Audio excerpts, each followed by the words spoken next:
Vamos lá, pessoal, retomando nossas aulas de história contemporânea. Napoleão Bonaparte, período napoleônico, com a melhor disciplina de todos os tempos, que é a nossa história. Vamos lá. Então, nós encerramos o Império, né? Falamos um pouco da campanha da Rússia e tal, depois a derrota napoleônica, a ameaça das nações europeias contra a capital Paris, Napoleão se entrega, a França passa a ser governada por um rei Luís XVIII da família Bourbon, e ele acaba sendo, né, desterrado, exilado na Ilha de Elba. Aí você tem uma imagem da derrota napoleônica na campanha da Rússia, né?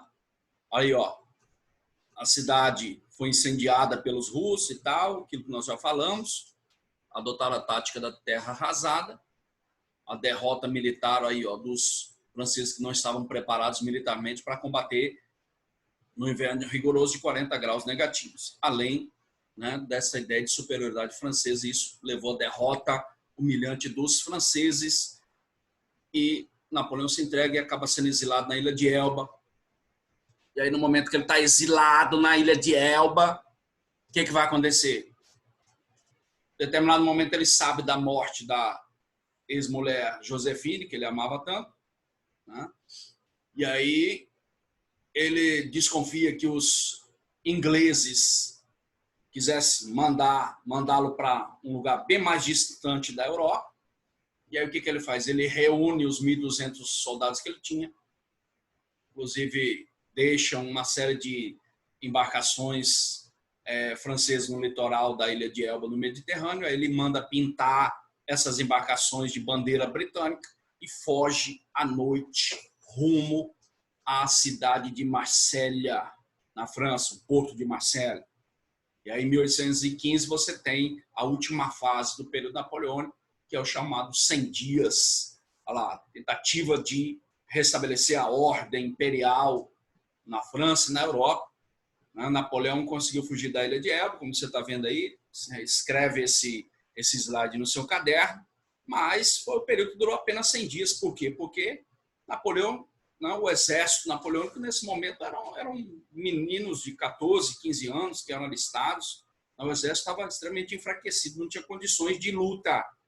E aí as nações europeias, tanto a Inglaterra, que apesar de não ser absolutista, era inimiga número 1 da França, o exército austríaco, o exército prussiano, o exército russo se unem, né, numa frente e concentram forças na chamada Batalha de Waterloo, na Bélgica, e Napoleão acaba sendo derrotado definitivamente e é desterrado para a ilha de Santa Helena, que é uma ilha, né, próximo do continente africano, nas costas africanas, bem distante da Europa. Ali ele passa a ser chamado de imperador, não imperador mais da França e da Europa, mas imperador dos ratos. Era uma ilha extremamente pequena, né, 21 quilômetros quadrados. Ele já não tem mais direito a um exército pessoal, a uma pensão. Ele recebia alimentação fornecida pelos ingleses. 6 anos depois, Napoleão acaba sendo vitimado, né, por uma úlcera. Dizem até na época que os ingleses queriam matar Napoleão, mas não podiam por causa da repercussão na Europa. Diziam que eles acabaram matando Napoleão aos poucos, né, concedendo vinho envenenado para Napoleão, envenenado com cianureto. Mas isso não interessa muito, né, são apenas fatos, curiosidades. O que interessa é que essa última fase foi a derrota definitiva de Napoleão e interessa saber o que acontece na Europa após o exílio definitivo de Napoleão na ilha de Santa Helena. Após o fim do período napoleônico, as nações europeias se reúnem naquilo que foi chamado de Congresso de Viena. Anota isso no caderno. Congresso de Viena de 1815, chamado também de Congresso Conservador, né? Por quê? Porque as nações europeias mais a Inglaterra. Por que mais a Inglaterra? Porque as nações europeias que se reuniram, né, encabeçando o movimento, o príncipe da Áustria, Metternich, reúne as nações conservadoras absolutistas da Europa, mais a Inglaterra. Diga-se de passagem, a Inglaterra era o único país que não era conservador, absolutista, era um país liberal, né, parlamentarista, mas lá, as nações se unem nesse congresso conservador para fazer aquilo que a gente chama de concerto europeu. Esse concerto é com S, viu, meu filho? Coloca aí, Congresso de Viena. A ideia era fazer o concerto, ou seja, fazer retroagir toda aquela situação que existia na Europa antes do período napoleônico, antes da Revolução. Ou seja, os caras queriam devolver o ancião regime para a Europa, queriam restaurar o antigo regime na Europa. Por isso que ele foi. A ideia era fazer o concerto da Europa, retroagir ao período anterior à Revolução, restaurar a ordem anterior à Revolução, ou seja, restaurar o antigo regime na Europa. E aí você tem o princípio da restauração, do equilíbrio e da legitimidade. Restauração quer dizer restaurar as antigas monarquias europeias. Por isso que o rei da França era um Bourbon, né? O Luís XVIII, que já tinha perto de 90 anos. O equilíbrio, o Congresso de Viena queria combater futuras revoluções e, para isso, criou um exército chamado Santa Aliança. E a legitimidade, que era restaurar as antigas fronteiras que foram alteradas por Napoleão. Só voltar um pouquinho, ó. Dá uma olhada nesse mapa aí, ó. Você vê que Napoleão ele alterou, né, um mapa europeu, onde tem aqui, ó, aqui é Bélgica e tal, isso aqui é Alemanha, ó, que era chamada de Prússia, ele passou a chamar isso aí de Confederação do Reno. Né? Então ele alterou as antigas fronteiras e o princípio da legitimidade. Né? Então, restauração, equilíbrio e legitimidade. A ideia era restaurar as antigas fronteiras europeias que foram alteradas por Napoleão Bonaparte, ou seja, retroagir ao período antes da Revolução. E aí uma pergunta que eu faço para você que está aí em casa, será que ele conseguiu? Será que esses caras conseguiram retroagir no tempo?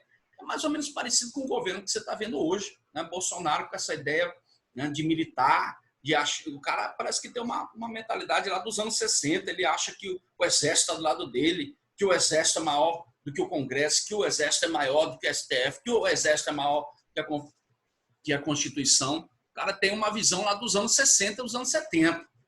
Esse, infelizmente, é o nosso presidente hoje no Brasil. Por isso que é importante você estudar a história, porque você começa a refletir sobre o que você está vendo no país hoje. Então, apesar dessas nações europeias absolutistas quererem retroagir ao período anterior à Revolução, isso não foi possível. Por quê?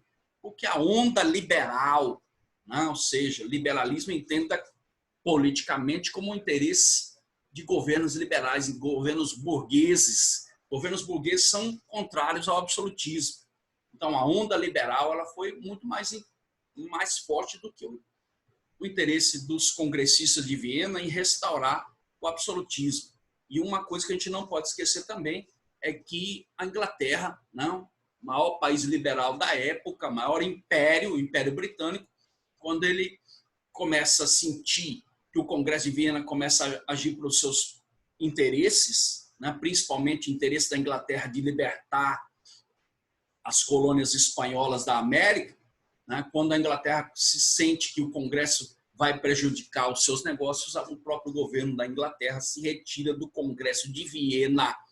Então, o Congresso de Viena não atinge seus objetivos, né? Pelo menos a intenção de retroagir ao período anterior à Revolução Francesa, né? De restaurar o antigo regime, acaba não dando certo pelo Congresso de Viena.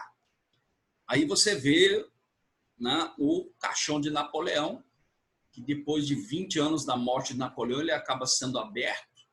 Né? E aí, por incrível que pareça, o corpo dele estava intacto. Né? Por isso que suscitou uma série de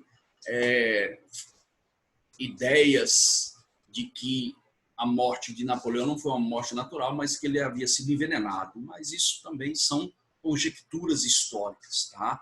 O importante é você lembrar justamente do quê?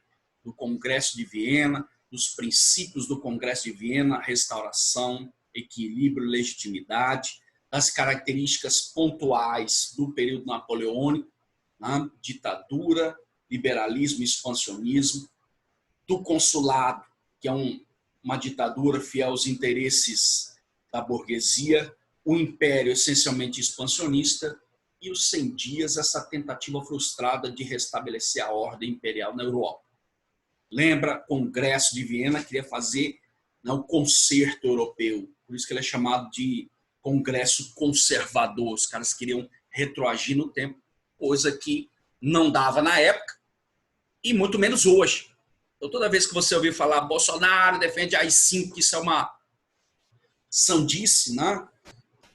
Os filhos de Bolsonaro, Eduardo Bolsonaro, o cara vai a público e diz: eu defendo o AI-5, os caras têm que ser internados, meu amigo. Por quê? Porque a mentalidade humana, ela evolui, ela se modifica com o tempo e não tem como retroagir, né, um ato institucional hoje. E nem no século XIX foi possível. O Congresso de Viena não conseguiu restaurar o antigo regime no século XIX.